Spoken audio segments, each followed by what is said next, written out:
অল্প জুলাই মাসের শুরু থেকে শুরু হলো, আগস্টের 5 তারিখ এসে এই সংগ্রাম তার সফলতার পানে উন্নীত হলো। কিন্তু আসলে ব্যাপারটা শুধু এতটুকুই নয়, এই বৈষম্য বিরোধী সংগ্রামের বিজয়ের পিছনে রয়েছে অনেক দীর্ঘ ইতিহাস, রয়েছে অনেক মায়ের চোখের অশ্রু।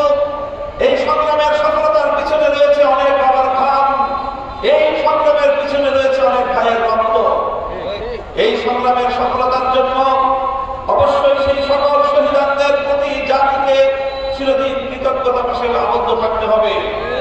2009 সালের পিলখানার এই কথিত বিদ্রোহের মাধ্যমে প্রায় 57 জন দেশপ্রেমিক সেনা কর্মকর্তাকে হত্যা করে সোনারগাঁওকে প্রকৃত সোনার একটি অঞ্চল হিসেবে গড়ে তুলবার জন্য আমরা একসঙ্গে কাজ করব। হিংসা বা বিদ্বেষের বশবর্তী না হয়ে স্বাভাবিকভাবে উদারতার দৃষ্টিভঙ্গি নিয়েই আমরা কাজ করব। তবে মনে রাখতে হবে, হযরত রাসূল সাল্লাল্লাহু আলাইহি ওয়াসাল্লাম যেদিন ঐতিহাসিক মক্কা বিজয় করেছিলেন, মক্কা বিজয়ের দিন আল্লাহর নবী সাধারণ ক্ষমা ঘোষণা করেছিলেন, কিন্তু একটা ব্ল্যাক লিস্ট ছিল নবীদের, একটা ব্ল্যাক লিস্ট। কিছু দুরাচার, যাদের অত্যাচার অবিচার সীমাতিরিক্ত ছিল, তাদের ব্যাপারে আল্লাহর নবী ঘোষণা করেছিলেন তাদের কোনো ক্ষমা নেই। সোনারগাঁয়ের এই শত শত মানুষের উপর নিপীড়নের জন্য চিহ্নিত কিছু ব্ল্যাক লিস্টের মানুষ দায়ী, তাদের তালিকা আমরা ঘোষণা করব প্রয়োজনে, এবং তাদেরকে সোনারগাঁয়ে চিরদিনের জন্য অবাঞ্ছিত ঘোষণা করতে হবে। প্রিয় এলাকাবাসী, সোনারগাঁয়ের মানুষ, সোনারগাঁয়ের সর্বস্তরের তৌহিদি জনতা,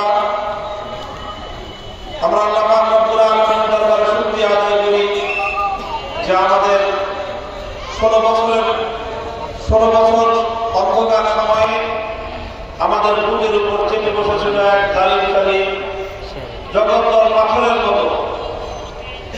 বাংলাদেশের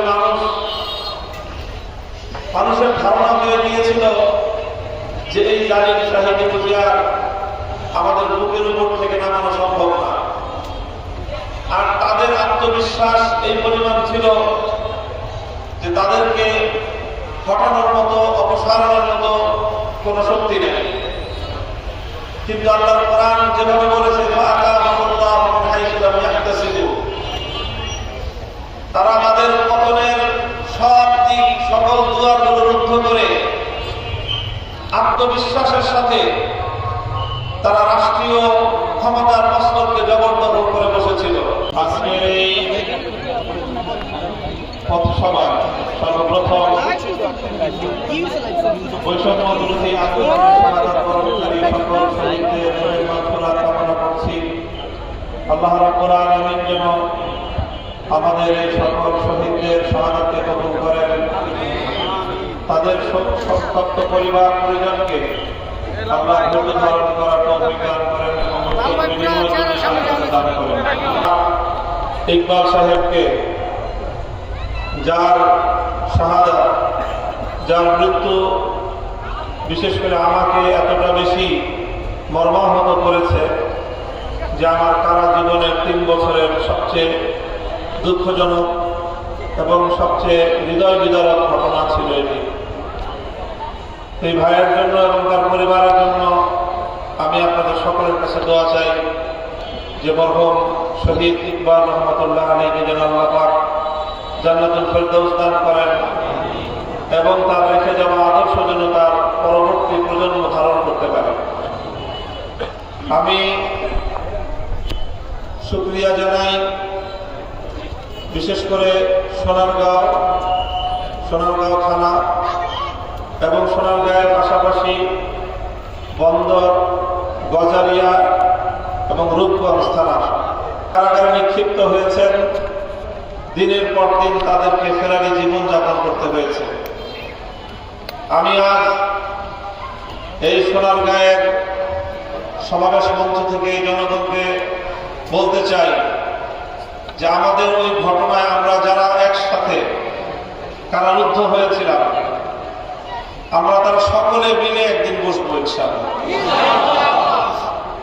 স্বাধীনতা 90 পাকশালীদের হাত থেকে স্বাধীনতা, এই স্বাধীনতা নতুন করে বাংলাদেশকে দিল্লির গোলামে পরিণত করার ষড়যন্ত্রের হাত থেকে স্বাধীনতা।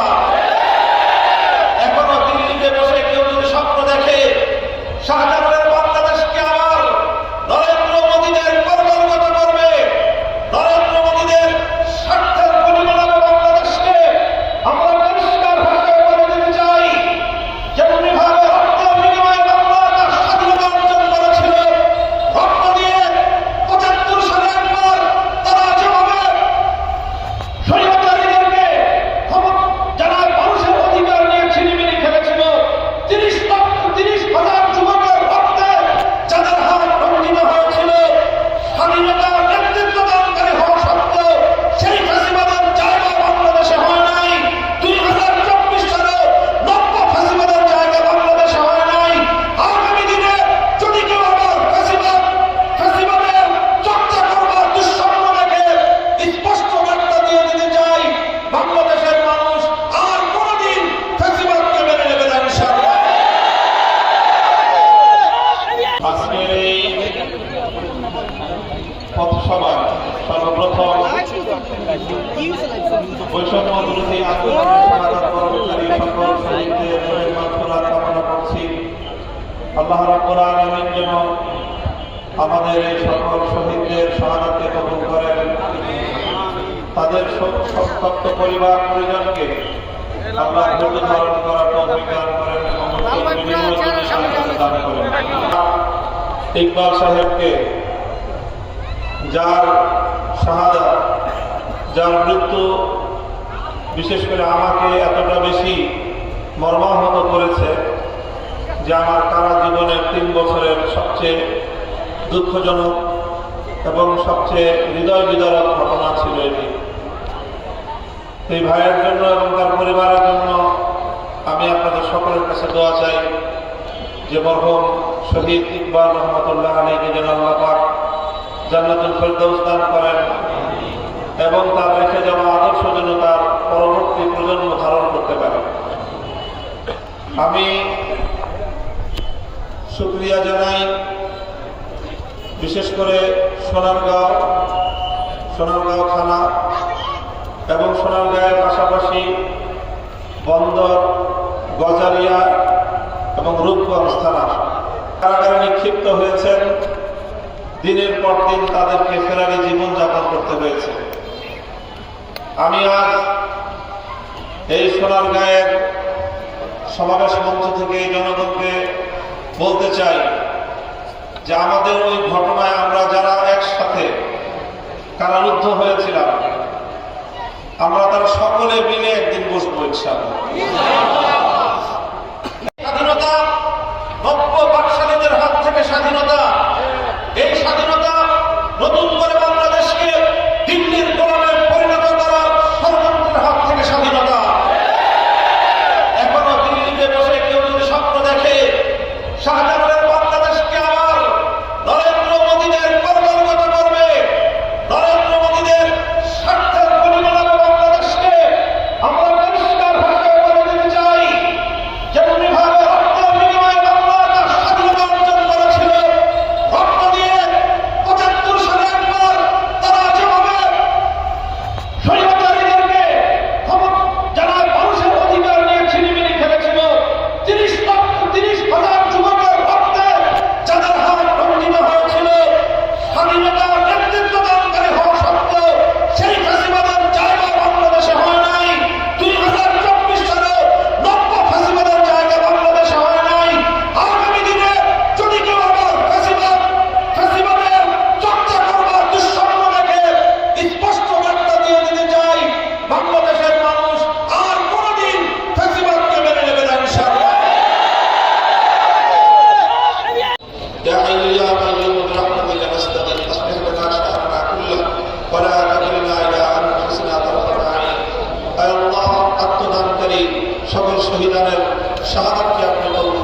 সকল শহীদানের শাহাদাতকে আপনি কবুল করুন।